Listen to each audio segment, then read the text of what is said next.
Tonight in Dealership Tycoon, I talk about something that doesn't exist. Modern Top Gear. What happens when I say that I like cars? It also marks me out as extremely dull. And I tell you all what I'm gonna do when I grow old. I could tune a mobility scooter. Sounds fun and chaotic. All that coming up later, but for now...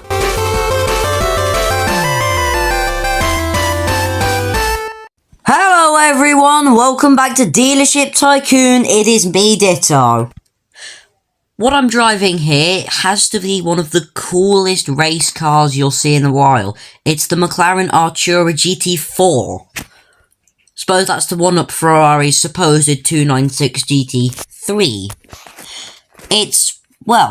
The Artura is a 296 rival, but this one's a rival for the up-and-coming 296 GT3.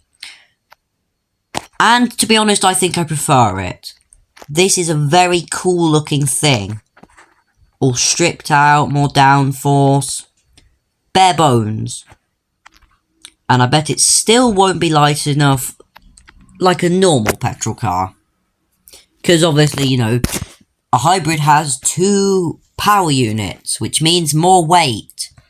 Especially in the form of batteries. Batteries are heavy. Bad. Now, this is basically, this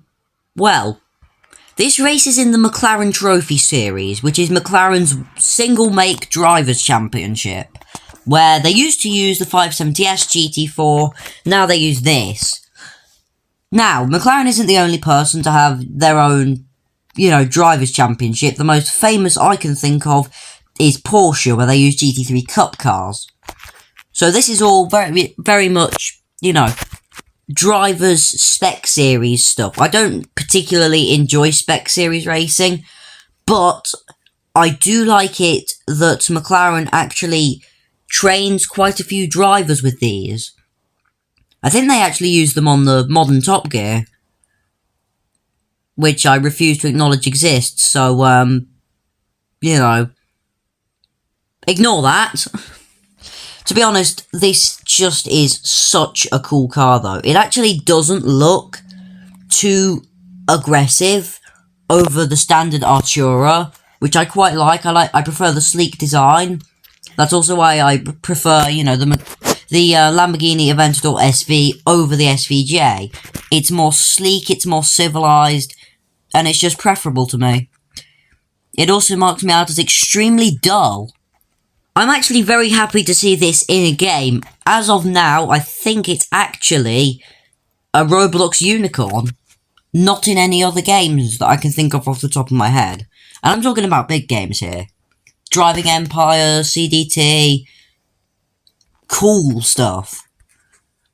Even if DE isn't really cool. Anyway, however, another thing that isn't particularly cool is it's quite slow. Like, I'm stepping up fully down here. We are running this stock, but it isn't particularly quick. It does lack quite a lot of get up and go. Look, I'm trying to be polite here. I'm just not going to be. It's slow. Really slow. Honestly, I think I could tune a mobility scooter to go faster than this. In fact, I might not even need to tune it. Honestly, I'm really disappointed. It is a shame, but, maybe it's not a straight line car. Maybe downforce and shit. Wise words. And that downforce and shit happens to be quite good. I reckon this is one of the better turning cars in the game. I really like it. I can take some corners really quickly, brake. Brakes are good. It doesn't particularly brake steer quite well, but certainly better than a few cars I can think of. Turning is good, and also the car is very fun. It's quite a light feeling thing, but most importantly, it's got a lot of feel. I'm demonstrating this really poorly by constantly steering off of corners, but I promise you, this is one of the best handling cars in the game. Which does make up for its lack of straight line oomph. Interesting. I reckon if you tune this up to having max turbo, max gearbox and shit, it could be pretty good. Shame it's being let down by one aspect. So let's hope it's not being let down by drifting. Here we go. Where's the nearest corner? Right here. Okay. Right, handbrake it in. Unfortunately, like most dealership Tycoon cars, it doesn't drift particularly well. Ooh, saying that, it did just get the back end actually out rather than tucked. Okay, I reckon if you don't counter steer, you could actually get this to do some pretty cool things. Right, power. Handbrake it in. Okay, so it tucks through corners quite nicely, but more importantly, there we go. You can actually get the back end out. Rare thing for a dealership Tycoon car, and a positive. I think I'm starting to see past the lack of straight line oomph. It's definitely a handling car, and to be honest, I prefer that. And considering this is a race car, hopefully it'll be good in an actual race. On a racetrack. Hopefully. Wheels are spinning. And we go. Yeah, it has got a distinct lack of straight line performance. Come on, little Artura. Accelerate up the hill. Do we have to lift? Yeah, we have to brake. I steered quite wide there. Kind of mucked that corner up. More power. Through that sweeper. Up to the lake turn. This feels really good. I like driving this car. More power. More power. Flat. No. Can't take that flat. Unfortunately, it has done a 37.56.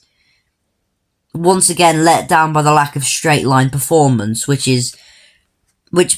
actually means it's biased against the circuit race. This is more of a flat out circuit race. Shame for the little Artura. Which is why I'm actually suggesting that you tune it. It's rare I do that, but, you know, it's what we've come to. It's very, very quick when it's tuned, and I like it much more. So, if you buy one of these, you know, it's $500,000, but I'd say if you pour more money into it, it's eventually worth it. So thanks for watching.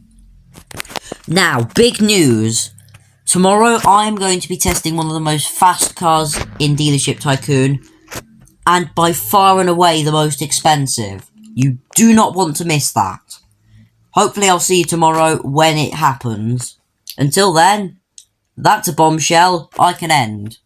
On that bombshell, see you all then, hopefully.